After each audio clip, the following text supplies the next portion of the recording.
Merci de rester fidèle au programme de Financial Afrique. Bienvenue à toutes et à tous dans le grand débat d'aujourd'hui consacré au bras de fer entre les États-Unis et la Chine et bien entendu le rôle du continent africain dans cette rivalité. Alors, malgré l'étendue de son marché et l'abondance de ses ressources naturelles, l'Afrique reste marginale dans la confrontation économique entre les États-Unis et la Chine. Avec à peine 3% des échanges mondiaux, le continent est relégué au simple rang de pourvoyeur de matières premières.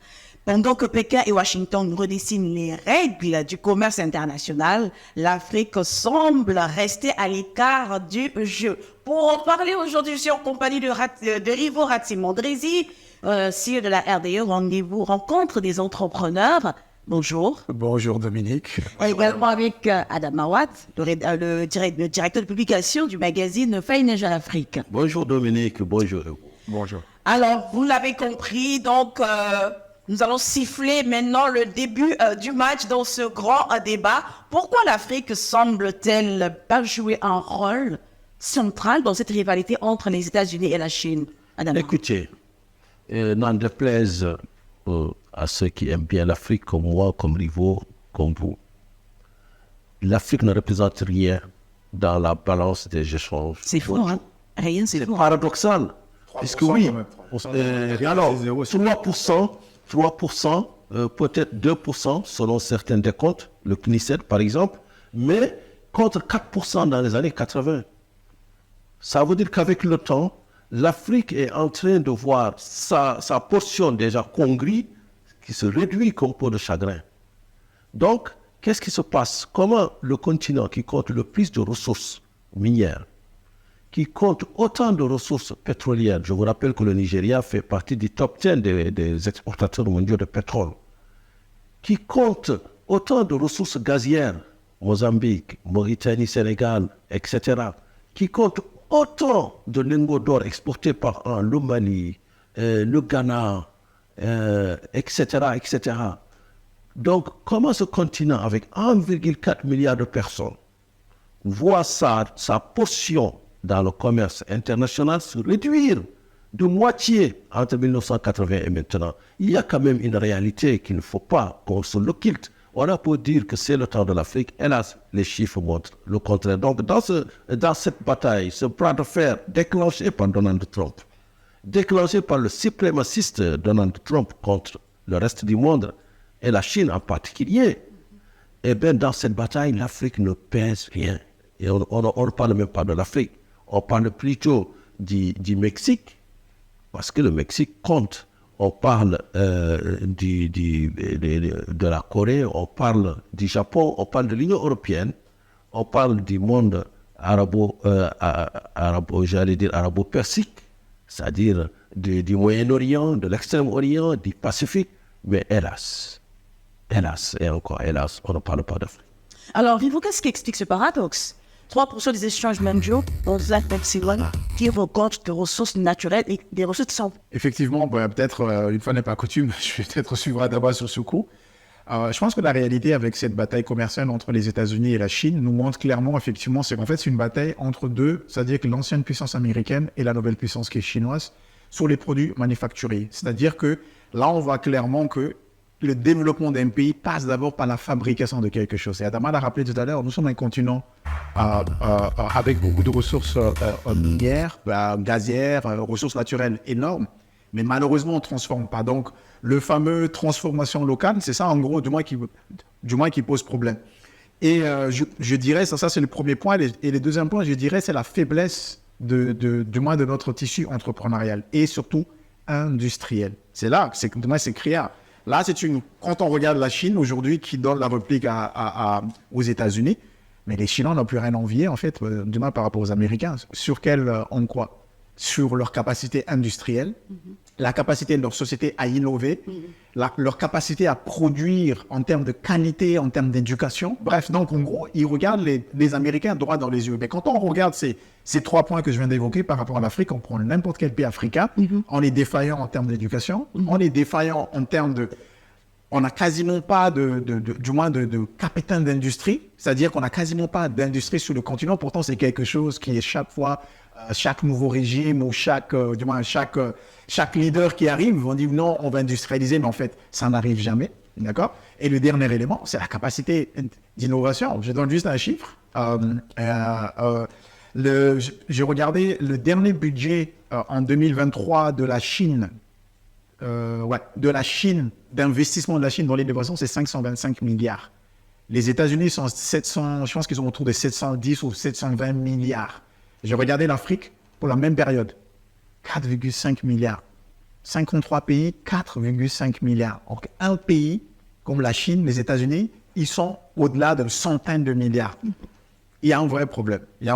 Donc, du coup, effectivement, j'espère qu'on va se réveiller parce que bon, les choses, quand même, effectivement, bougent un tout petit peu. Pas encore visible à l'œil nu, mais néanmoins, cette bataille entre les États-Unis et la Chine nous montre vraiment, effectivement, que, ouais, on ne compte pas pour demain, on ne compte pas pour grand-chose pour le bien. Alors, vous l'avez dit que le développement passe par l'industrialisation, mais à l'heure actuelle, où est-ce que le bas blesse?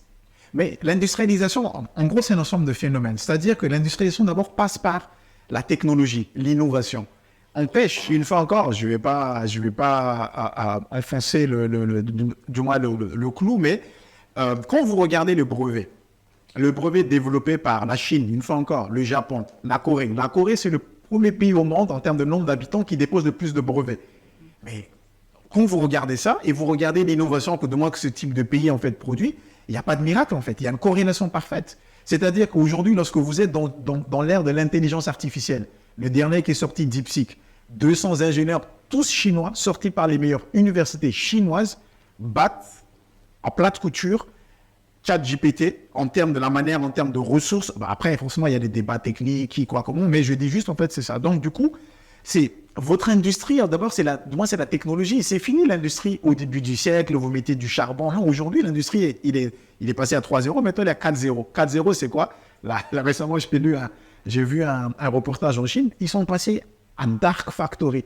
Dark Factory, c'est quoi? C'est que des machines désormais qui tournent 24 sur 24, mais les machines aussi sont fabriquées par d'autres machines. Donc, il y a quasiment plus d'humains, en fait.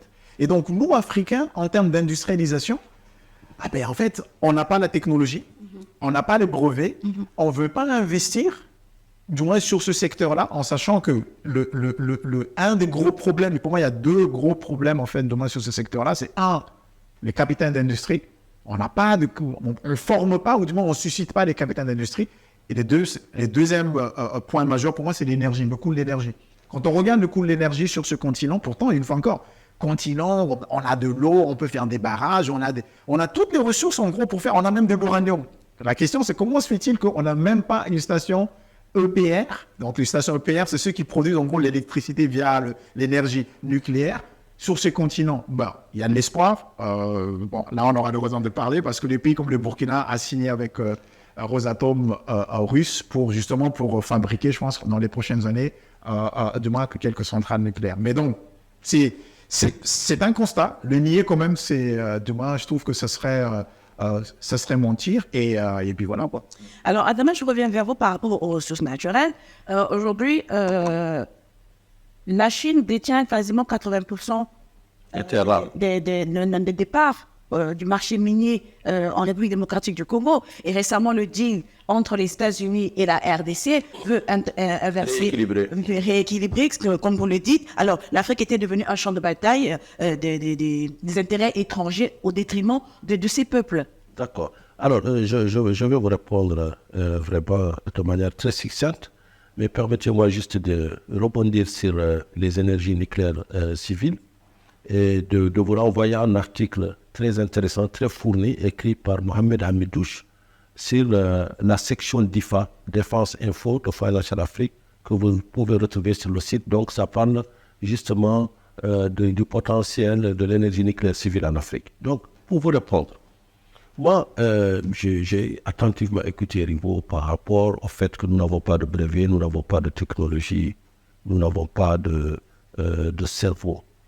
Mais je dirais qu'il faudrait d'abord faire un pas un peu en arrière avant de revenir sur ce deal américano-congolais sur les terres rares. Vous savez, cet affrontement entre la Chine et les États-Unis, qui a été déclenché encore une fois par les États-Unis, par Donald Trump qui a imposé de manière unilatérale des droits de douane allant aujourd'hui jusqu'à 145%. On est à 245 là. On est à 245. Ouais, l'actualité de Bolivie. 245, ouais. Et en rétorsion, la Chine a fait jusqu'à 125%. Ils n'ont pas voulu beaucoup avancer. Parce que de toute façon, selon les experts, à partir de 50% de droits de douane, augmenter le tarif ne veut rien dire parce que normalement, ça arrête le commerce. Et deuxièmement, ce qu'on a vu, c'est quoi? C'est que l'Amérique est la première puissance économique mondiale, mais elle est talonnée de près par la Chine. Donc, elle veut faire tout ce qu'elle peut aujourd'hui pour stopper la Chine. Seulement, est-ce qu'elle en a les moyens? Quand on voit, par exemple, les iPhones aujourd'hui, leurs composants les plus importants sont fabriqués en Chine, à des coûts imbattables.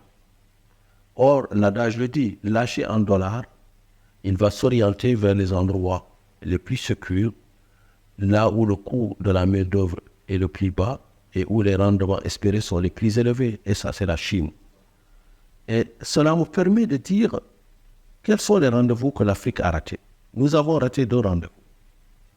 Celui du 19e, 20e siècle et celui du 20e, 21e siècle. Or, les États-Unis d'Amérique ne sont, toutes réserves mises à part, ne sont que l'Afrique. Si vous regardez les 52 États américains, du nord au sud, mais vous avez l'Afrique avec ses 54 États. Au 19e, 20e siècle, les grands économistes disaient aux Américains « Ne vous industrialisez pas, ça ne sert à rien. Exploitez votre avantage comparatif, cultivez le tabac, vendez-le à la Grande-Bretagne et vous serez gagnant. Ne vous engagez pas dans l'industrialisation, c'est très compliqué. » Mais les Américains ne l'ont pas entendu de cette oreille. Et ils ont commencé à assainir leur environnement des affaires. Encore une fois, sans cela, on n'a rien. À créer une sécurité juridique pour les capitaux, bien avant les hommes, puisque l'esclavage n'a été aboli que bien plus tard. Ils n'ont reconnu l'égalité entre les êtres humains, entre les races, que vraiment au milieu du XXIe siècle. C'est ça le paradoxe américain. Leur démocratie est souvent suprémaciste à connotation blanche. Ça, c'est l'histoire. Maintenant, les Américains, ils ont réussi quelque chose de très important, à construire les grandes infrastructures de développement, surtout le chemin de fer, le rail. Et en 1869, ils ont réussi à faire la jonction est-ouest, nord-sud. Et ce rail, c'est l'intensité capitalistique que cela a demandé à engendrer la nécessité d'une banque centrale. Parce que plusieurs fois, les Américains ont hésité, est-ce qu'une banque centrale, c'est important, c'est pas important.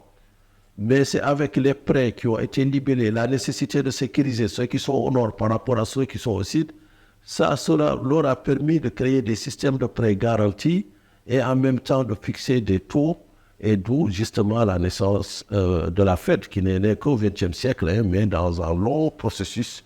Donc cette Amérique-là, c'est l'Afrique. En fait, c'est l'Afrique du 19e siècle, 20e siècle.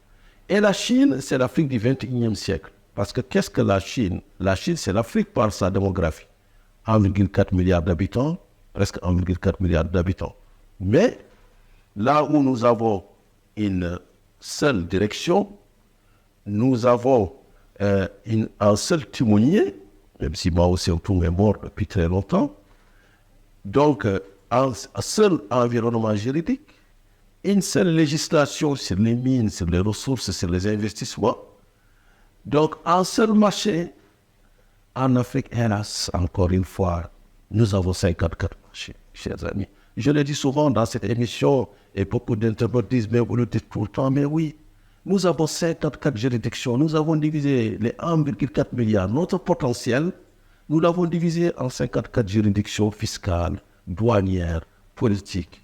Et ce qui fait que l'Afrique s'est politiquement amputé 54 mois de sa puissance. Au lieu d'avoir le levier d'Archimède et le point d'appui pour soulever le monde, nous avons finalement un contre-levier, une amputation multiple qui fait que l'Afrique aujourd'hui reste encore ce continent potentiel, terre d'investissement, comme le dirait-on, mais qui, dans la réalité politique, économique et sociale, ne représente peanuts dans les relations internationales. Avant de revenir sur la question, sur le deal, mais j'ai une question. À vous entendre parler, vous venez de le dire que l'Afrique a raté 2 rendez-vous. Oui. Et vous avez bien détaillé. Le rendez-vous de l'Amérique et le rendez-vous de la Chine. Le rendez-vous de l'Amérique et le rendez-vous de la Les Chine. deux qui s'affrontent aujourd'hui. Est-ce rattrapable ou pas? Et là, c'est la première question. La deuxième, à vous entendre, ça fait penser à la ZLECA. Est-ce que pour vous, c'est la ZLECA qui permettrait de rattraper ce rendez-vous manqué? Ce n'est pas moi qui le dis, c'est l'un des plus grands économistes africains et des plus courageux, parce qu'il ne s'agit pas seulement d'un économiste. C'est Carlos Lopez. Carlos Lopez le dit, notre bien le plus précieux, c'est le marché commun. Et les événements actuels le montrent. Qu'est-ce que la Chine a dit aux Américains tout récemment? Nous allons vous priver de notre marché et vous allez courir derrière nous. Boeing, qui est l'une des plus grandes compagnies au monde, s'est vu notifier hier de l'interdiction du marché chinois. Et vous avez vu la panique sur les marchés financiers américains. Parce que la Chine a un levier puissant, c'est son marché. Et vous avez vu comment Wall Street panique à l'idée d'une réponse encore plus musclée de la Chine. Puisque la Chine, elle détient à peu près 900 milliards de dettes américaines, de bons de trésor, qu'ils peuvent, même sans même les vendre, mais rien qu'agiter le risque de pouvoir vendre, ça va faire tomber les marchés. La Chine, aujourd'hui, fabrique la plupart des composantes et des produits de luxe qui vont vers l'Amérique. Donc, nous avons raté ce rendez-vous. Maintenant, est-ce qu'il est rattrapable? Oui, il est rattrapable, heureusement. Et il est rattrapable, non pas à travers ces deals où on voit la RDC qui est justement challengée sur son flanc Est par son excédent de richesse ou par son scandale géologique, par le Rwanda. Mais derrière le Rwanda, nous avons nous avons plutôt, et on n'en parle jamais, les trafiquants. Les trafiquants organisés, désorganisés, formels, informels, les traders, entre guillemets, etc., qui ont pignon sur rue, qui sont à Luxembourg, qui sont en Suisse. Et c'est très bien organisé. Donc la RDC aujourd'hui, elle signe un accord sur le terrain avec les Américains. Au risque de vous déplaire, je dirais que cet accord, il est déséquilibré. Il est déséquilibré parce que c'est une superpuissance qui le signe avec un nez. La RDC reste une grande puissance potentielle. Mais c'est un nez. Si on compare ses agrégats économiques par rapport aux Américains, si on compare son armée par rapport aux Américains, comment sécuriser cet accord? Cet accord est extrêmement déséquilibré. Il ne le serait pas si c'était une certaine Union africaine, peut-être qui existerait en 2063, qu'il avait signé. Donc là, la RDC, elle est encore dans le deal un petit peu individuel, dans le deal de survie, dans la réaction, comme d'ailleurs d'autres pays africains vont courir vers la Chine ou vers les États-Unis. C'est-à-dire on est en train de mettre en spectacle, encore une fois, la balkanisation de l'Afrique qui est en cours depuis 1884 et à laquelle nous n'avons qu'une solution. Elle est évidente, je n'ai même pas besoin de la citer. Alors, tout à l'heure, Adama a dit que l'Afrique a raté 2 rendez-vous, celui de la Chine, celui de l'Amérique, et dans ses propos, il donne comme solution de s'inspirer de ces deux courants de pensée, de ces 2 économies. Est-ce que vous partagez cet avis? Alors, je ne partage qu'à moitié. C'est-à-dire que, il faut quand même penser dans le contexte. Adama, dit que nous avons raté 2 rendez-vous. Le premier rendez-vous, au début du siècle, mais je voulais juste rappeler Adama, le continent a été vaincu. C'est-à-dire qu'au début du siècle, il n'y a aucune nation africaine, si tant est qu'on considère, si on considère pas l'Haïti comme du moins fait partie du continent, même si ils ont demandé d'être membres de l'OA depuis, mais le continent a été battu. Le continent a été battu au XVIIe siècle. Vaincu, je ne vois pas en quoi, en fait, nous pouvions finalement espérer faire une révolution industrielle. L'ensemble du moins des pays africains ont été indépendants bien plus tard, à partir de 1958. La Guinée en premier, ensuite suivi par une myriade de pays. Donc ça, c'est le premier point. Donc le Maroc déjà. Oui, effectivement, le Maroc déjà. Mais on ne pouvait pas, en fait. Donc on ne pouvait pas être au rendez-vous, en fait. Donc ça, c'est la première circonstance atténuante. La deuxième chose, par rapport à l'analyse d'Adama, je voulais juste atténuer. C'est-à-dire, effectivement, Adama cite les États-Unis et la Chine, et c'est très intéressant. En fait, mais pour moi, ils ont 2 points communs, Adama. Ils sont homogènes. C'est-à-dire que quand tu arrives aux États-Unis, ils sont tous américains. Certes, ils sont irlandais, ils sont allemands. Ils sont devenus tous américains. Ils sont tous américains, oui, mais... Rectification. Oui, effectivement, ils sont tous américains. Mais ce que je veux dire par là, c'est que en fait, il y a une homogénéité. C'est-à-dire que quand les Américains ont combattu, c'est-à-dire pour prendre le Texas au Mexique, Texas... Pour l'acheter. Oui, au Mexique. pour l'acheter. De force. Effectivement. De force. D'accord, mais ça reste en fait, c'est-à-dire qu'ils ont mis en fait, du moins de la population américaine dessus. Les Chinois, jusqu'à preuve du contraire, les Chinois, ils ont une population en fait homogène. Quand on regarde l'Afrique, si on prend l'Afrique du Nord, donc l'Afrique arabe, le Marocain, Algérien, Libyen, Égyptien, Tunisien, voilà. C'est-à-dire que maintenant, si on prend l'Afrique subsaharienne, même si le professeur Cher Montadio n'a pas démontré notre unité culturelle, mais dans les faits, il y a une hétérogénéité. Et je rappelle à Adama, historiquement, c'est pas faute d'avoir essayé. À l'époque, la fameuse déclaration de Monrovia et la fameuse déclaration du mois de Marrakech, il y avait 2 visions de panafricanisme, du mois de Casablanca, excuse-moi, il y avait 2 visions de panafricanisme qui a été mises sur la table. Mais malheureusement, c'est la vision finalement du mois de Monrovia, du moins qui a gagné. C'est-à-dire que les Kwame Nkrumah, c'est du moins ce qu'on parle aujourd'hui de la réunification de l'Afrique dominique. Les Kwame Nkrumah, les Sékou Touré, c'est-à-dire que c'était des pères, les Cheikh Anta Diop, ils voulaient faire ça. Mais on les a empêchés, et qui les a empêchés? Ça aussi, les Africains aussi, ça aussi. Donc là, je suis Adama, qui les a empêchés? Factuellement, ce sont les Africains comme eux-mêmes. C'est-à-dire que vous avez d'un côté Léopold Sédar Senghor, vous avez de l'autre côté Félix Houphouët-Boigny, ils n'en voulaient pas. C'est-à-dire que chacun d'abord se développe chacun chez lui, et après on regarde, c'est comme ça en fait la thèse qui a été retenue, chacun se développe chez lui, et quand chacun va se développer, on va maintenant faire la réunion. Maintenant, sur ce qu'on... Rappelle-moi ta question, parce que j'ai perdu un peu le fil. La question c'était, est-ce qu'aujourd'hui, l'Afrique peut s'inspirer de la ZLECA, par exemple, pour rattraper le retard? Mais le problème de la ZLECA, c'est que qu'est-ce qu'on va faire?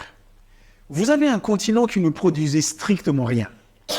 Là, j'exagère un peu. Strictement rien. C'est-à-dire que là, je vais à part un peu l'Égypte, l'Afrique du Sud, maintenant, le Maroc produit beaucoup de choses. Le Maroc est devenu un hub automobile en Afrique. Super intéressant. Mais le reste, on ne va pas les citer. Il n'y a rien, en fait, que nous allons produire. Et qu'est-ce qu'on va trouver avec les fameuses ZLECA? Elles achètent tout, en fait. C'est bien qu'il faut qu'on s'unisse. Ça, je suis d'accord avec Adama. Les Chinois, ils ont pu développer parce qu'ils avaient un marché de 1,4 milliard. Chaque fois, Google venait, Google dit non, nous, on veut faire une démocratie. Ils disaient, nous, on ne veut pas ça, sinon, on vous exclut du marché. Ou dit non, quand vous venez chez nous, on vous impose nos règles. Quand vous êtes chez nous, vous devez avoir un capital majoritairement chinois. En tout cas, au niveau des banques. C'est comme ça, en fait, qu'ils font. Parce qu'ils ont un marché de 1,4 milliard. Moi, je suis d'accord, il faut qu'on se réunisse, mais sur quelle base? C'est-à-dire que nous, on ne fait que consommer. C'est ça que je dis tout à l'heure, à l'entame de mon propos, vous n'avez pas d'industrie. Si on dit, OK, d'accord, ici au Sénégal, on a une industrie, finalement, je ne sais pas, du moins qui produisent du moins de l'énergie. Au Burkina Faso, ils ont une industrie, finalement, du moins qui produisent du moins de l'agroalimentaire. Là, on peut commercer. Mais là, on voit bien ce qui va se passer. Les multinationales, ils vont venir s'implanter comme BYD vont faire en Europe pour éviter les tarifs. Ils disent, OK, les droits douaniers, parce que du coup, tout le monde parle anglais. C'est-à-dire que BYD, qu'est-ce qu'ils ont fait? Ils disent, OK, au lieu que l'Europe leur impose pour protéger leur marché sur les véhicules électriques, ils ont dit, OK, d'accord, on va implanter, du moins, les usines chez vous. Mais ça reste chinois. Donc, nous, comme on n'a rien, qu'est-ce qu'ils vont faire toutes les multinationales? Mais c'est génial, il y a un marché, c'est vrai, d'accord, il faut faire tomber les droits douaniers, harmonisons fiscalement. Mais est-ce que vous êtes sûr que les Africains vont tirer quelque chose? C'est-à-dire que vous aurez tous les constructeurs qui vont s'installer au Tchad, au Madagascar, etc. Et donc, ils vont vendre juste sous le label de... en fait, via leur propre marque, même à la limite, ils peuvent même développer une marque locale, mais au fond, ça restera finalement des sociétés étrangères. Qui dit société étrangère, les capitaux vont être rapatriés. Par exemple, ça, c'est les vraies réalités. En gros, aujourd'hui, on le voit bien avec le parti pétrole. Je pense qu'Adama pourra mieux en parler. C'est-à-dire que tout l'ensemble de la gestion de nos pétroles aujourd'hui, c'est une gestion offshore. C'est-à-dire que ça n'en profite pas au pays. Pourquoi? Parce que les gens disent, OK, les gars, vous êtes bien gentils. L'argent arrive là, ça passe à offshore là-bas. On paye les gens là-bas. Et puis, ni vu, ni connu. Et je pense que c'est ça qui va se faire. C'est-à-dire que même s'ils opèrent sur le continent, est-ce que vous êtes sûr qu'ils vont réinvestir sur le continent? Parce que leur actionnariat, en fait, c'est les actionnaires étrangers pour les sociétés qui sont cotées, il faut qu'ils rendent compte avec leurs actionnaires. Et les actionnaires veulent que leur argent, finalement, demain revienne chez eux. Alors, à ce niveau, que faut-il changer dans la gouvernance africaine? Mais en fait, je pense que, pour moi, cette guerre, je ne sais pas si Adama est d'accord avec moi, mais c'est vraiment une manque de stratégie, en gros, de l'Afrique. Quand vous regardez la Chine, alors vous regardez avec la Chine. La Chine en 2000, c'était quoi la Chine en 2000? En fait, la Chine en 2000, c'était rien. La Chine était admise pour la première fois en 2000 à l'Organisation mondiale du commerce. D'ailleurs, à l'époque, tout le monde disait que non, il ne fallait pas les admettre, etc. Et, tout. Et les gens disaient même, à la fin, ils disaient non, laissez-les juste, ils vont faire quelques petits tissus, etc. Tu vois ou pas? C'est-à-dire qu'aujourd'hui, pour moi, la Chine a construit une stratégie très claire. Ils n'ont pas fait de bruit. Ils ont d'abord copié, ils ont copié, jusqu'à ce qu'eux-mêmes, ils ont commencé finalement à innover. C'est ça ce qu'elle a fait la Chine. Quand on regarde l'Afrique aujourd'hui, c'est ce que je reproche en fait. À certains, par exemple, on va citer quelques pays, les pays comme le Gabon, le pays comme le Cameroun, le pays comme le Togo, le pays comme certains pays, par exemple, le pays comme l'Ouganda, peut-être pour prendre un exemple francophone. C'est des pays qui ont quand même connu des régimes qui étaient là depuis quand même quasiment plus d'une génération, plus de 40 ans, 50 ans pour certains. Normalement, avec ça, vous avez quand même, la stratégie, c'est sur le long terme. Ils auraient quand même pu développer, décliner, proposer quelque chose, en fait, de cohérent par rapport à leur population, ou demain par rapport au continent. Mais qu'est-ce que vous constatez? En fait, ces pays-là, même avec un régime qui était là de manière continue depuis autant d'années, ils ont le même rendu que ceux, finalement, qui changent chaque année, ou du moins avec les coups d'État. Et donc, moi, ce qui me frappe, c'est que c'est vraiment cette Afrique manque de stratégie. Et que je pense que si on doit finalement s'en sortir, maintenant, la définition de la stratégie, où est-ce qu'il faudrait la définir? On a toujours finalement entre derrière entre deux chaises, même pour être poli. Comment il faudrait définir la stratégie? Faudrait-il la définir au niveau de l'Union africaine? Ou faudrait-il définir ces stratégies au niveau de chaque État? Mais le problème, c'est que si vous le faites au niveau de chaque État, on reste toujours sur ce panafricanisme, du moins la partie Monrovia qui a gagné en disant développer le Sénégal, développer la Côte d'Ivoire, développer le Nigeria, développer l'Ouganda, développer Madagascar. Et maintenant que vous arrivez à un certain niveau, maintenant on va se réunir. Mais le problème, c'est que ça, c'est en stratégie diviser pour mieux régner. Voilà, c'est ça en fait ce que j'ai dit. Donc la stratégie, je ne sais pas où, là je n'ai pas la réponse, mais c'est une question que je pose. Comment il faudrait-il définir la stratégie? Parce que pour moi, il nous manque clairement de stratégie. Alors, un marché potentiel d'un milliard 4 d'habitants et hétérogène. Rivo parle d'un manque de stratégie du continent. C'est l'Afrique est hors jeu, c'est parce qu'elle manque de stratégie. Est-ce que vous voyez, est-ce que vous le voyez de ce point de vue? Écoutez, oui, un marché potentiel, 1,4 milliard d'habitants pour un PIB de 2500 milliards, c'est-à-dire moins que la France. Là où la Chine, pour le même nombre d'habitants, a pratiquement 28 000 milliards de PIB. Donc, les chiffres sont là, encore une fois. Vous savez, le raisonnement rationnel doit l'emporter sur toutes les émotions. Et en Afrique, nous sommes encore dans l'émotion.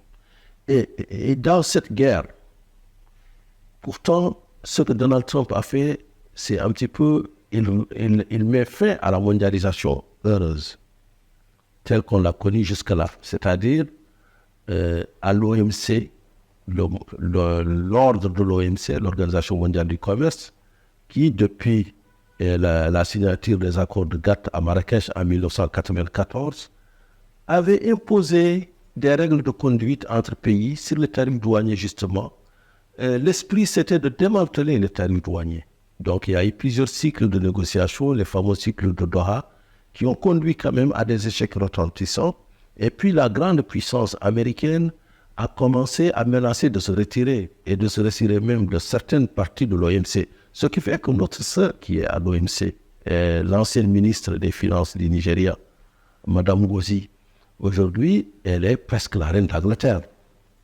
Elle ne sert absolument à rien à cette guerre. Elle n'est ni conviée, ni sollicitée.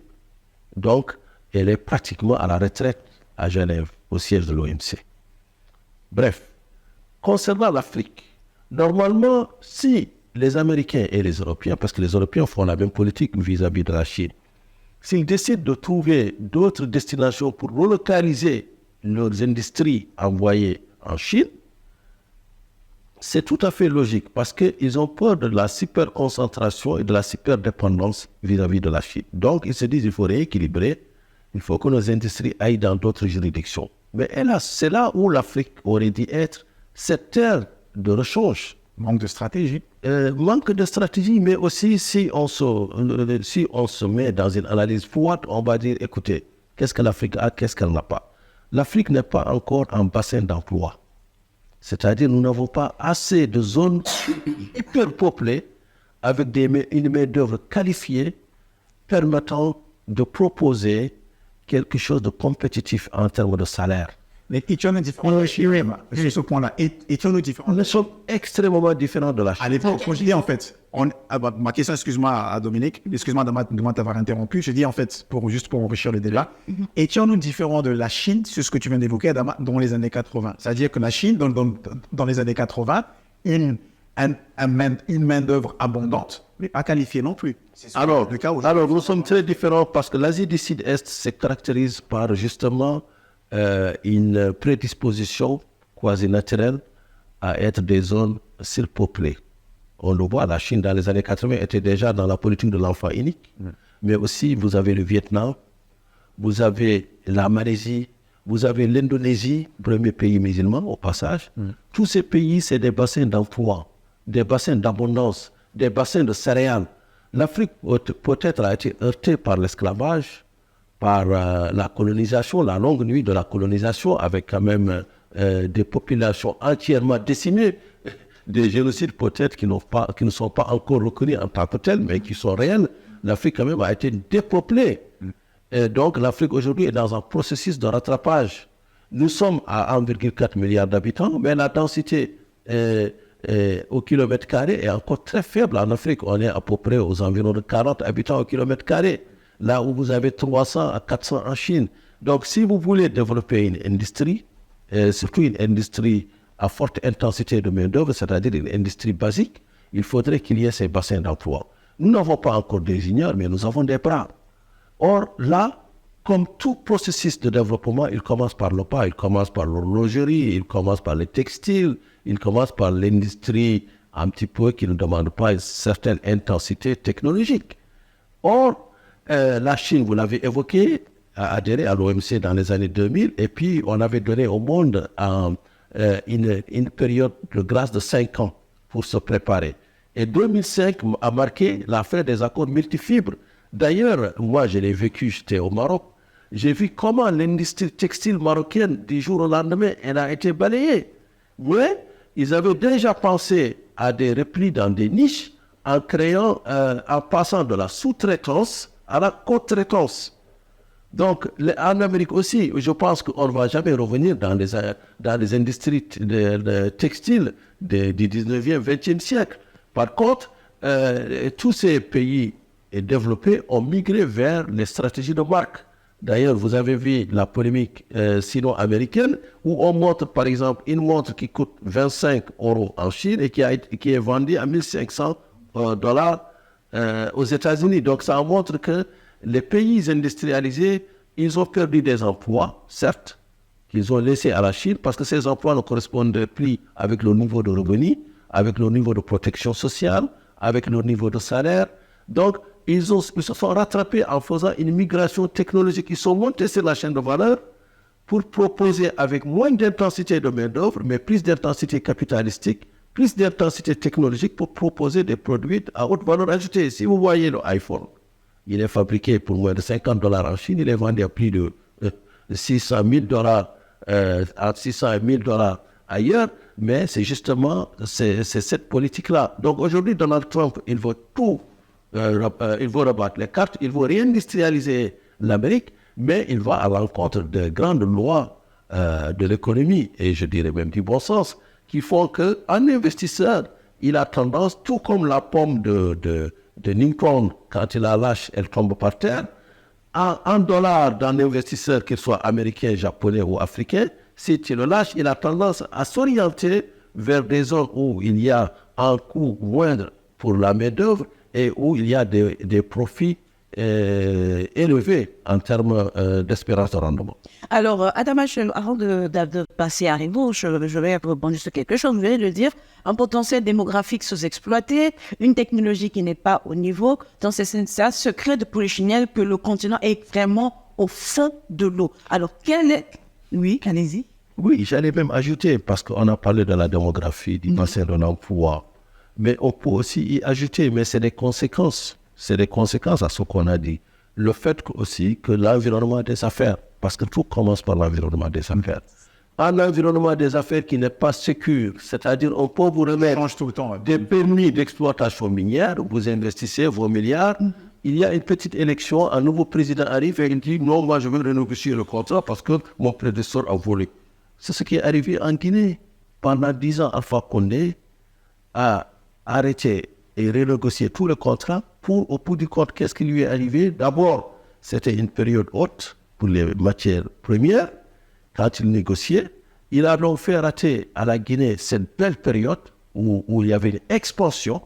Et quand il a fini de le voir, de regarder et tout, c'était une période passe. Donc les gens ont dit, c'est bien ce que vous avez fait, mais nous n'investissons plus. Puisque nous, pour investir, on investit en fonction des rendements, etc. Et là, il a eu des procès à Genève, partout. Tout cela parce qu'il a revu des contrats. Le Sénégal avec ArcelorMittal, hein, vous voyez Djibouti avec DP World, c'est-à-dire la concession du terminal d'Orané. Donc, tout cela montre que sans sécurité génétique, sans un environnement clair, sans une stabilité en termes de vision, de développement, en termes de compte d'investissement, on ne peut pas aller loin. Mais il y a aussi l'énergie, et vous l'évoquez. Quand vous avez un coût de kilowattheure qui est à 116 francs au Sénégal, contre 40 francs dans beaucoup de pays, mais vous avez tout de suite des limites aussi qui sont là. En termes de, justement, de rendement espéré pour les investissements. Donc, en un mot, tous ces manquements ne peuvent être résolus que par deux choses. Ça, c'est un avis personnel. Premièrement, soit vous êtes un pays, vous avez beaucoup de capitaux, vous avez beaucoup de technologies, vous avez beaucoup d'ouvriers qualifiés et vous dites, je peux me passer de l'Union africaine. C'est la tentation solitaire qui habite beaucoup de pays africains. Et ils disent, je vais faire mon Monrovia, ensuite je vais faire l'Union africaine. Soit vous dites, écoutez, il faut se rendre à l'évidence. Nous n'avons pas de capitaux. Nous n'avons pas de technologie. Nous n'avons pas suffisamment d'ingénieurs.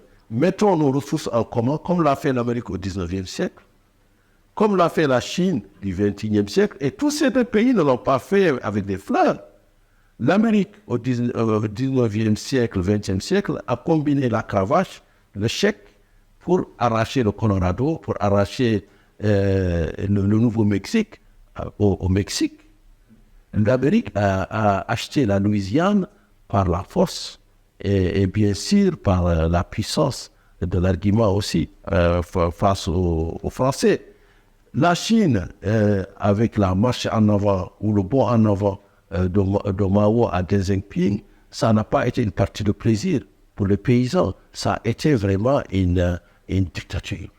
Donc, aujourd'hui, nous, Africains, nous n'avons que deux questions à nous poser. Avons-nous assez de capitaux?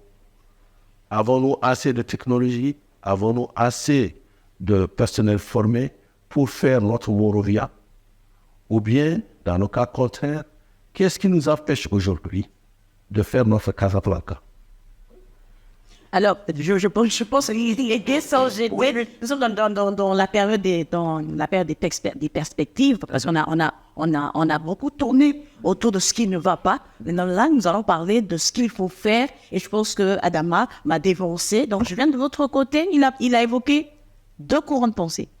Soit aller de manière unie, de façon homogène, ou chacun évolue de façon séparée, mais tout en se rassurant qu'il a les moyens qu'il faut. À votre avis, quel est le courant? Quelle est la méthode que l'Afrique devra choisir pour pouvoir enclencher son développement? Mais Dominique, c'est clair. C'est-à-dire que je vais te répondre d'abord rapidement et puis je vais reprendre en fait à quelque chose qu'Adama a dit.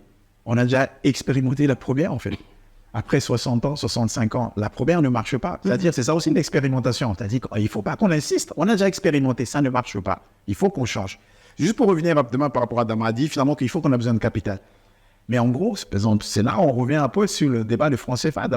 La plupart des pays africains francophones, je dirais, on se prive, c'est-à-dire que nous, on part dans cette bataille-là, finalement, privé du moins de quelque chose. C'est-à-dire qu'on ne part pas, on ne va pas dans la bataille à armes égales avec les autres. C'est-à-dire que pourquoi je dis ça? Parce que nous, il nous manque quelque chose. Nous n'avons que la politique budgétaire. C'est ce que tourne. On essaie de se battre plus ou moins, mais on n'a quasiment pas de politique monétaire.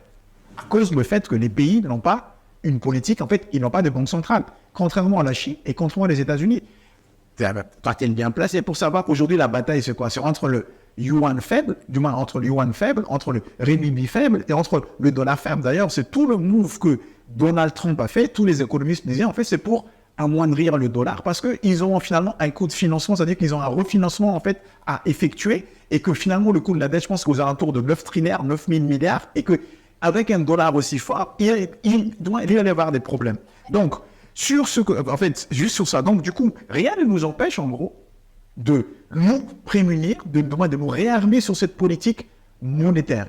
Parce qu'Adama parlait en fait de... Là, on n'est pas d'accord. Oui, en termes de privation du capital. Juste un exemple. Comment le Japon s'est fait, en fait, après la Deuxième Guerre mondiale? C'est intéressant. C'est-à-dire que souvent, les gens parlent de miracle. Il n'y a jamais de miracle dans l'économie. Adama parle finalement de quelque chose de rationnel. C'est ce que les Chinois, en gros, ils ont copié. Ils ont une économie qui s'appelle Chine-Nouran. Ils ont développé, c'est-à-dire une politique qui disait justement que le Japon avait besoin de capital. Qu'est-ce qu'ils ont fait? Ils ont mis en place, ils ont développé en fait un crédit qui donnait à l'industrie. Un crédit quasiment à taux zéro qui est possédé par la Banque centrale du Japon. C'est-à-dire qu'ils investissaient donc dans les industries, dans l'innovation sur une longue période. Peu importe par la suite si ça marche pas. Si ça marche pas, c'est la dette appartient à la Banque centrale du Japon. Et c'est comme ça que le Japon, en fait, a réussi à construire une usine parce qu'ils ont construit eux-mêmes le capital. C'est-à-dire que le capital, c'est quoi? C'est de l'argent, en fait, que vous créez. C'est-à-dire qu'il faut qu'on plus croire que le capital, c'est chaque fois les gens qui vous attendez que quelqu'un, qui investit chez vous. Donc, sur ça, il faut qu'on s'inspire. Mais là, je dis encore, si on veut s'en sortir, il faut qu'on parte, en fait, vers l'Union. Mais ça, tout le monde est d'accord sur ça, je pense. Ça me pense que le fait de dire ça, c'est juste enfoncer une porte ouverte. L'Union africaine. Mais maintenant... Elle existe. Non, mais justement, mais c'est ça le problème. C'est-à-dire que je dis, en fait, on manque de stratégie. C'est ce qu'Adama n'a pas évoqué tout à l'heure. Peut-être moi, je vais leur dire. Comment ces deux pays, ces deux grandes puissances, pour moi, leur caractère commun, c'est quoi? Ce sont tous des gens qui sont nationalistes, patriotes. C'est peut-être le vrai mot. Ils sont patriotes. Ils aiment. Vous voyez les États-Unis quand ils vont aux Jeux Olympiques, vous voyez les gens tous avec leur drapeau américain, ils aiment l'Amérique. Les Chinois, ils aiment le Chinois. Vous voyez ce que je veux dire ou pas? Et leurs dirigeants travaillent sincèrement pour leur pays. Vous n'avez pas un dirigeant américain, par exemple, qui était binational. Vous n'avez jamais trouvé parmi les dirigeants américains qui étaient soupçonnés. Est-ce que vous êtes en train de dire aujourd'hui que nos dirigeants africains n'aiment pas suffisamment le continent? Bien sûr que oui. Mais comment peux-tu expliquer, Dominique, que finalement, que la plupart de nos dirigeants, là encore, à la ligne à la ligne de Financial Afrique, la vente de l'hôtel Pozzo di Borgo à Paris, à qui appartient l'hôtel Pozzo di Borgo? À qui appartient, cet hôtel-là? Elle appartient finalement à la famille Bongo. La famille Bongo, c'est quoi? Ils habitent pas en France, la famille Bongo. Ils sont pas français, la famille Bongo. Quoi, à vérifier. Ils sont gabonais. Quand vous regardez les Chinois, les dirigeants chinois, je vous mets au défi de trouver depuis Deng Xiaoping jusqu'à ceux qui sont là, ceux qui ont quelque chose à l'étranger. C'est ça que je dis en fait. C'est-à-dire que je dis manque de stratégie. La stratégie vient avec ça. C'est-à-dire que vous aimez votre pays, vous faites pour développer vos pays. Et là, je donne un exemple, et puis je laisse la parole à Adama. Le Maroc, le roi du Maroc. Vous voyez ce que je dis? Il n'est pas le roi de je ne sais pas où, il est le roi du Maroc. Regarde ce que Mohamed VI a fait du Maroc en 20 ans. Regardons ce que le Mohamed VI a fait du Maroc en 20 ans. Devenir un hub automobile, hub technologique. Là, on parlait avec Adama en off, avec le JTEX. Tout ça, ne descend pas du ciel. Devenir carrément un sous-traitant de tout ce qui est partie aéronautique. Ils sont montés, les ingénieurs aujourd'hui marocains, c'est eux qui composent plus de tiers de la Polytechnique en France. Les étudiants qui aussi sont en Polytechnique, comment ils font? Mais c'est une stratégie, c'est une volonté. Le roi aime son pays. Et il aime son royaume, il le montre. Mais quand on regarde ça, quand on descend maintenant en Afrique subsaharienne, je suis désolé, c'est factuel. je disais tout à l'heure, il y avait des régimes, le Cameroun, le Togo, le Gabon, ils sont là depuis quasiment 50 ans. Mais ces pays-là, mais qu'est-ce qu'ils auraient fait? Normalement, ils auraient dû être comme le Maroc. C'est-à-dire, OK, stabilité, une continuité, une vision, la fameuse vision. Voilà, la fameuse vision, finalement, donc, il faudrait développer sur le long terme. Ils ont le temps de travailler, contrairement à ceux qui sont là, tous les 4 ans, il faut préparer des élections. Mais il n'y a rien, en fait. Donc, il faut qu'on se réunisse, Dominique. Ça, c'est clair et net pour tout le monde. Mais quand Adama dit, il y a toujours cette tentation. Là, ici, là, quand on a parlé du Congo et du Rwanda, moi, je prends, pourquoi Kagame, mais vu sa dernière sortie, là, je ne sais pas, Kagame et Paul et Phoenix, ils ne s'asseyent pas pour discuter justement par rapport à Doha. Voilà, ils ont fait un Doha, mais vu sa dernière sortie, il a dit que Phoenix était vendeur de pizza, que bon, bref. Bon, c'était avant toi. Oh, d'accord, ok, bref. Mais ce que je veux dire juste par là, c'est que c'est ça l'union d'abord. Connaissons par ça. Vous avez des coltanes, vous êtes que les deux finalement avant des coltanes dans le monde. Ok, on croit aux paroles de notre frère rwandais qui a dit qu'ils ont des coltanes. Il n'y a pas de souci. Tout le monde a besoin de coltanes. Pourquoi vous ne vous réunissez pas pour dire à tout le monde maintenant, ok, nous on a besoin de coltanes et vous dites, ok, nous c'est ça nos conditions. Ça commence par ça. Mais là, on voit bien que les dirigeants africains, pour moi, ils n'aiment pas leur pays. Non seulement ils n'aiment pas leur pays, mais donc, a fortiori, s'ils n'aiment pas les pays, ils n'aiment pas leur continent. Voilà. Non, vous venez d'argumenter qu'il faut s'unir pour pouvoir impulser le développement, mais l'Union africaine existe déjà. Alors, à quoi elle sert alors? Alors, l'Union africaine existe, mais c'est une caricature d'union. Ce n'est pas une vraie union. Parce que quand les pays négocient des contrats stratégiques, ils le font sur le plan national. Tous les pays africains, ils ont leur propre code minier et qui diffère d'un pays à l'autre. Pourtant, depuis 2009, il y a un code qui avait été mis en place au niveau d'Addis Abeba. C'est l'Africa Mining Vision qui n'a jamais été appliqué. Chacun se cachant de l'autre d'ailleurs pour négocier avec ceux qui ont été chassés dans notre pays. Donc, c'est les mêmes miniers qui vont d'un pays à l'autre, qui commencent là, qui sont en conflit et qui vont ailleurs. Donc, nous n'avons pas une stratégie minière, nous n'avons pas une stratégie en termes d'investissement. Mais quand même, il faut dire qu'il y a quelque chose de bien. C'est la ZLECA, la zone de libre-échange continentale, et qui avance avec beaucoup de difficultés. Les pays sont en train de négocier le démantèlement et chaque pays a présenté sa liste sensible. Donc, il y aura donc un démantèlement tarifaire d'ici, je pense, 2034. Et pour le moment, les négociations portent encore sur les règles d'origine, ce qui est vraiment quelque chose de très important, c'est-à-dire à partir de quel moment on peut dire qu'un produit est africain ou il ne l'est pas. Est-ce que les voitures montées justement en Égypte et au Maroc sont africaines? Moi, je pense que oui, ils sont africains. Est-ce que comment dirais-je, des produits, par exemple, chinois qui sont montés en Éthiopie, parce que c'est l'une des zones de repli, justement, 100 millions d'habitants, là-bas, il y a un bassin d'emploi. Est-ce que ces produits sont africains? Donc, les règles d'origine vont permettre vraiment de créer un processus de fabrication au niveau local. Et c'est très important et c'est normal que ça tarde. Il y a des négociations sur l'Open Sky, le ciel unique. Vous savez que le fait qu'il y ait autant de cieux que de pays fait qu'il y a beaucoup de taxes, de parataxes qui font que les billets sont les plus chers en Afrique. Parce que tous les pays ont sur le droit de trafic les nouvelles taxes parafiscales pour construire des aéroports, les taxes sur les billets, etc. font que voyager en Afrique n'est pas une partie de plaisir. Donc, tout cela aussi a développé cette idée de fabriquer des compagnies nationales, des compagnies à pavillon national. Et donc, nous avons beaucoup de compagnies, mais qui n'ont pas assez de moyens et qui tombent tout le temps en faillite et qui sont recapitalisées par les pays. Donc, pendant ce temps, le transport aérien ne se développe pas. Donc, mais moi, il y a quelque chose qui me tient à cœur, franchement, et je voulais répondre, c'est la question de la monnaie. Je l'ai dit, dès qu'il en a parlé, je ne suis pas d'accord. Parce que vous avez, quand vous dites que nous partons avec un handicap par rapport aux pays, à d'autres pays anglophones, moi je vais dire, est-ce que nous partons en handicap avec le Ghana? Vous avez vu la surdévaluation continue du cedi depuis 1960. Cette monnaie, elle est continuellement en train de tomber.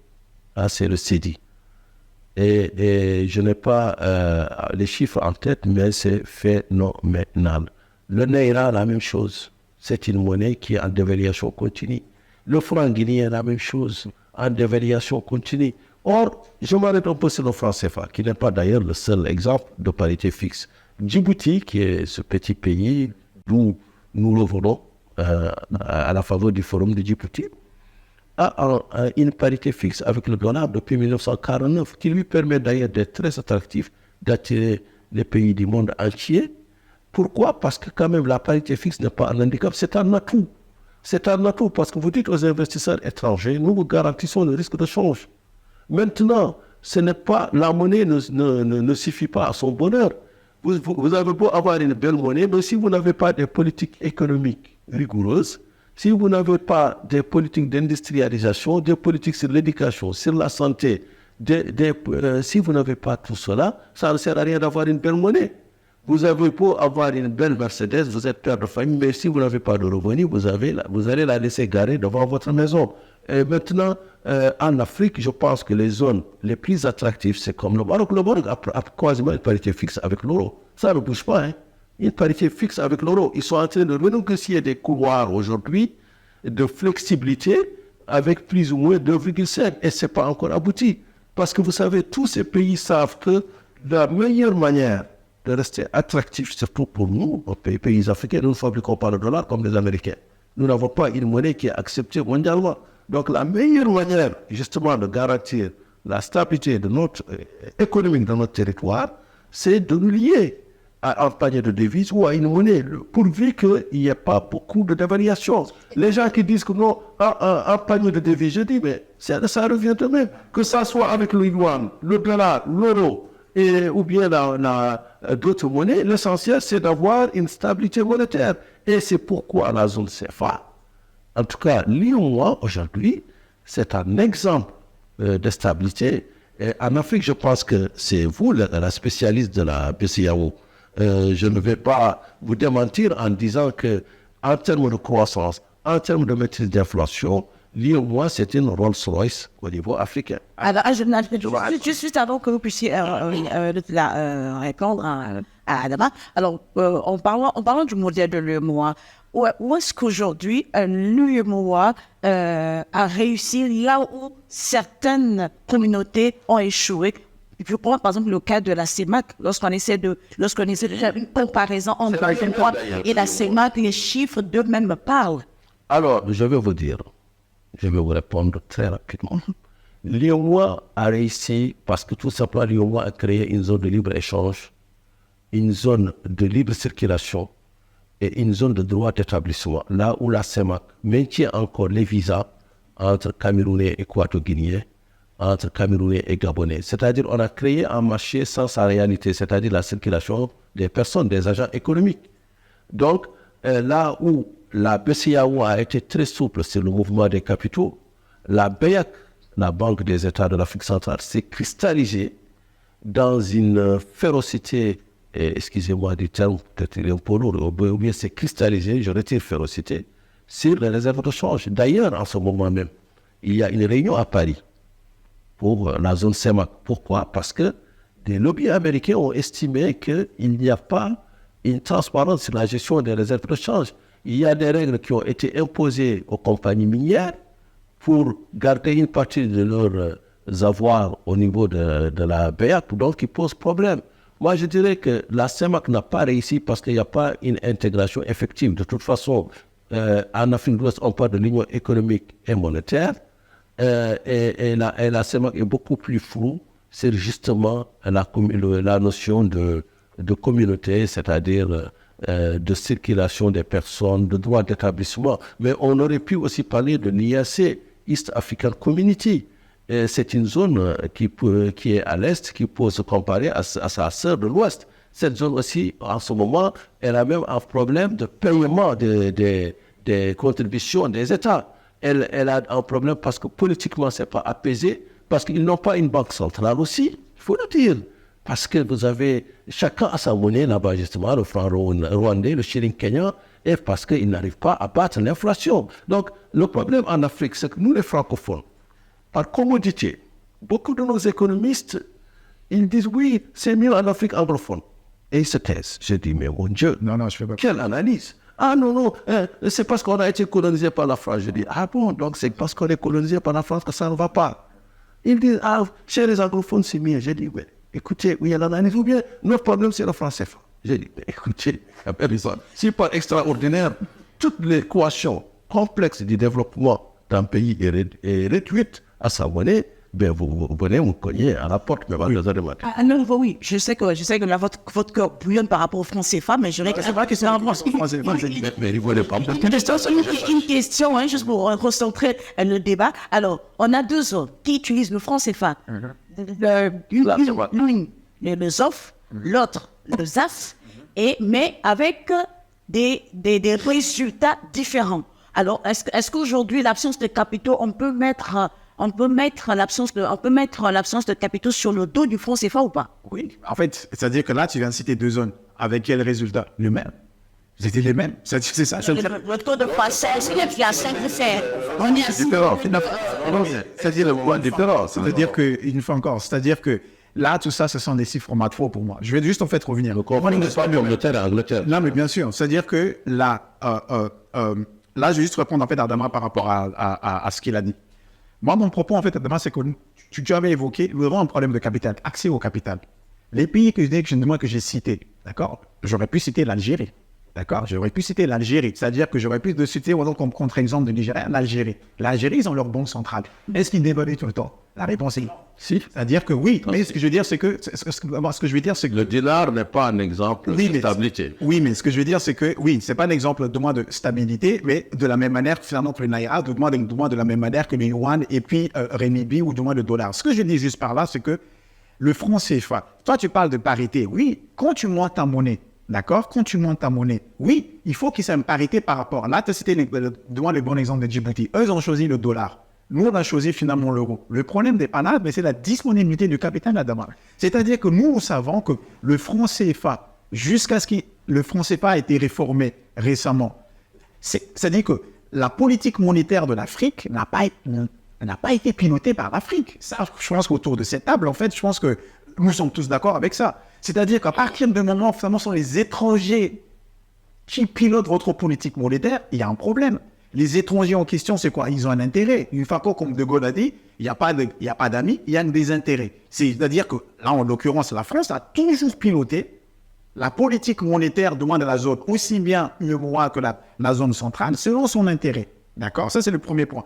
Deuxième point, c'est juste ça que je dis à Adama. Après, je suis d'accord avec toi. Il faut effectivement une monnaie qui vient, il faut une politique, effectivement, qui la décline, du moins qui la soutienne, etc. Et tout. C'est ça juste en fait que je dis, mais la démonstration fait que depuis que le franc CFA est là, on n'avance pas. Et je ne fais pas partie de ceux, Adama, qui disent que... Peut-être la Sierra Leone avance, peut-être le Libéria avance. Non, mais... Peut-être le Ghana avance. Non, mais ce que je dis, c'est-à-dire que je ne fais pas partie de ceux qui disent que finalement que le franc CFA n'est pas bon, parce que là, il faut qu'on fasse comme le Ghana. Il faut qu'on regarde aussi finalement ces pays-là, que moi, je connais moins. Donc, comme je connais moins, du moins, je m'abstiens finalement à commenter. Mais peut-être il faut les voir dans la composition de leur banque centrale aussi.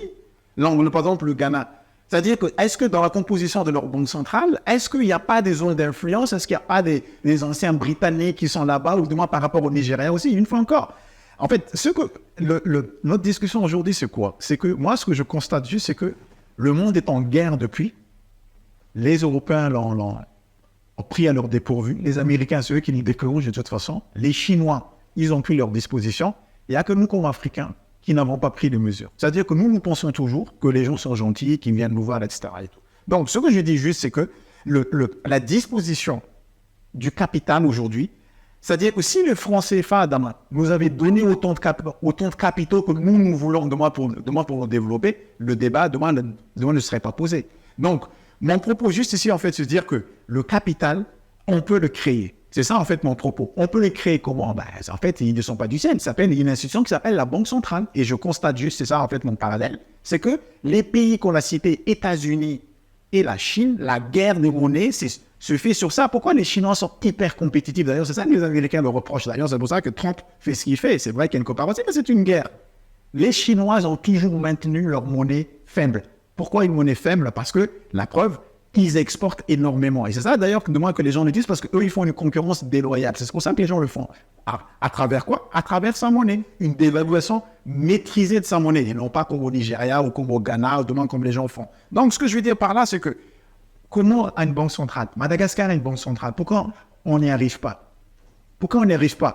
Japon a une banque centrale. Chine a une banque centrale. Pourquoi eux, ils arrivent et pourquoi nous n'y arrivons Et pas? certainement que nous y reviendrons dans nos prochaines émissions concernant la politique monétaire. Mais en guise de conclusion pour ce débat centré sur la guerre Chine, États-Unis et Chine, le rôle de l'Afrique, on l'a dit durant cette émission que l'Afrique ne pèse quasiment pas. Et là, vous l'avez dit, que le monde est en guerre. Il n'y a que l'Afrique qui ne prend pas les décisions pour sécuriser ou encore même impulser son développement. Je vais finir avec vous, le mot de la fin. Quelles sont les décisions que le continent africain doit prendre aujourd'hui pour pouvoir affirmer sa position? Mais malheureusement, en fait, il n'y a pas une solution miracle, Dominique. Je pense d'avoir aussi le constat. Il n'y a pas une solution miracle. Il n'y a pas une solution miracle. Il n'y a pas un don providentiel. Ça aussi, il faut que les Africains se mettent d'accord sur ça. Oui, que non, on a mis quelqu'un là et que c'est... Non, ça n'existe pas, en fait. C'est-à-dire que c'est par l'union. C'est-à-dire que c'est par un collège. C'est-à-dire que par l'ensemble, en fait, de solutions qu'on va y arriver. Et pour moi, la première, c'est vraiment une stratégie. C'est-à-dire, au-delà même de la stratégie, la question, c'est que est-ce que vous aimez votre pays ou pas? Est-ce que vous aimez votre continent? C'est une dirigeante. Ça, c'est le premier point. Et quelle est la stratégie que vous allez mettre en place? Pour moi, vraiment, la première question, ça semble être très anodin, hein, mais pour moi, c'est ça. Parce que quand je regarde sincèrement Hu Jintao, Xi Jinping, tous ceux qui ont précédé en Chine, même quand je regarde le Japon, je regarde la Malaisie, je regarde le Singapour. C'est-à-dire que celui qui a fait le Singapour est une mini-cité qui est devenue en fait un truc incroyable. Quand vous regardez son histoire, comment Lee Kuan Yew, voilà, quelque chose comme ça, comment il a fait de ça? L'une des premières choses qu'il a faites, ça aussi.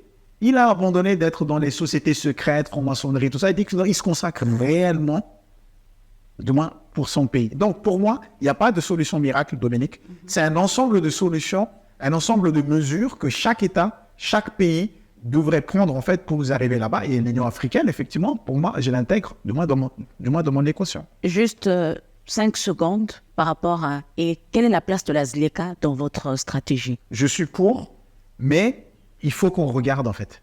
Je suis pour, mais il faut qu'on regarde.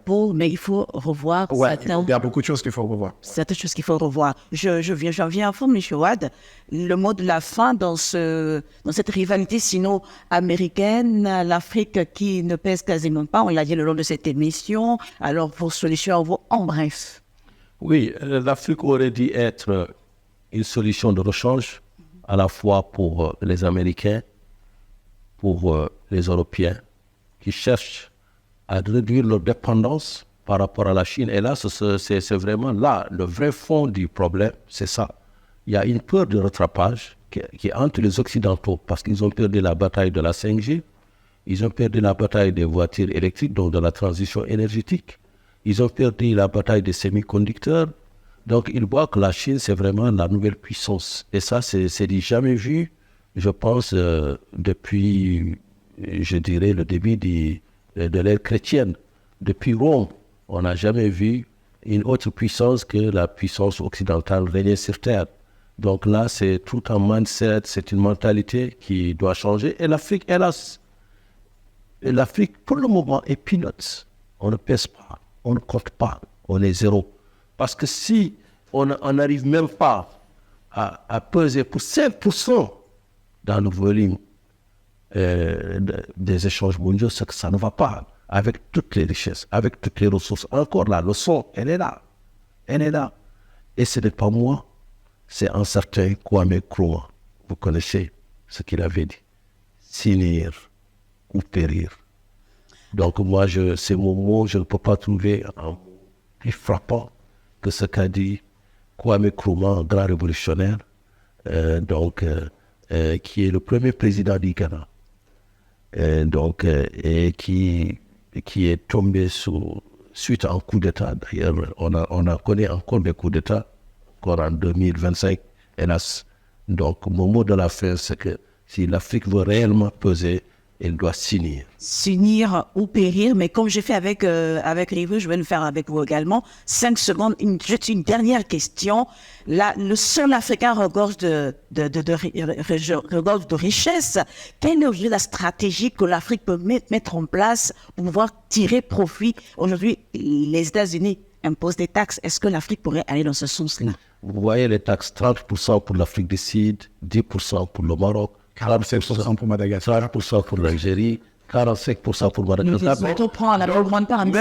Même les taxes de Donald Trump pour la balkanisation de l'Afrique, un traitement différencié entre pays. Nous devons nous dire encore une fois, tant que nous n'allons pas être unis pour parler d'une seule voix par rapport au reste du monde, les réunions d'Addis Abeba, sommet de l'Union africaine, écoute, on est en train de polluer l'atmosphère pour rien, ça ne sert absolument à rien. L'Union africaine aujourd'hui, c'est une farce, c'est une grosse farce. Et il faut mettre fin à la farce. Soit on va véritablement vers l'Union, soit il faut épargner.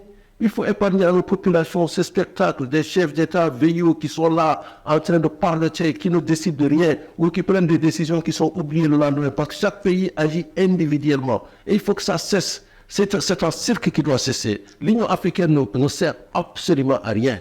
Parce que ce qu'on voit en termes d'Union africaine, c'est l'union des chefs d'État qui se rencontrent, qui parlent à rien fini, qui ne prennent aucune décision sérieuse, qui n'est jamais appliquée. Les Africains n'ont pas droit à la libre circulation en Afrique. Ils n'ont pas droit au droit d'établissement. Ils ne peuvent pas aller d'un pays à l'autre. Alors que la plupart des pays, ils ont développé de très bons rapports avec des pays étrangers. Et ces étrangers, ils peuvent venir en Afrique. Donc, arrêtons ce cirque. Au moins, on va épargner à nos budgets de l'argent, beaucoup d'argent. Juste Adama, 5 secondes, oui. Adama a dit finalement qu'il faut qu'on arrête le cirque. C'est-à-dire qu'Adama a dit qu'il faut que le cirque cesse. Mais donc, je propose finalement donc, qu'on arrête de voter pour des clous. Juste ça, mais... Alors, donc, voilà, c'est pour la première fois dans le grand débat que Kadama Wade et Rivo Ativandrezi, au moins, à la fin, ont le même courant de pensée, ont les mêmes arguments. Ça, c'est une première et c'est à saluer dans le grand débat. Donc, s'unir ou périr, l'Afrique doit prendre les choses en main pour assurer à son destin. C'est sur ces mots que nous vous remercions de nous avoir suivis dans ce grand débat d'aujourd'hui consacré au bras de fer sino-américain et le rôle du continent africain. Merci d'avoir été des nôtres. Le grand débat vous dit à la semaine prochaine dans d'autres questions d'actualité. Merci.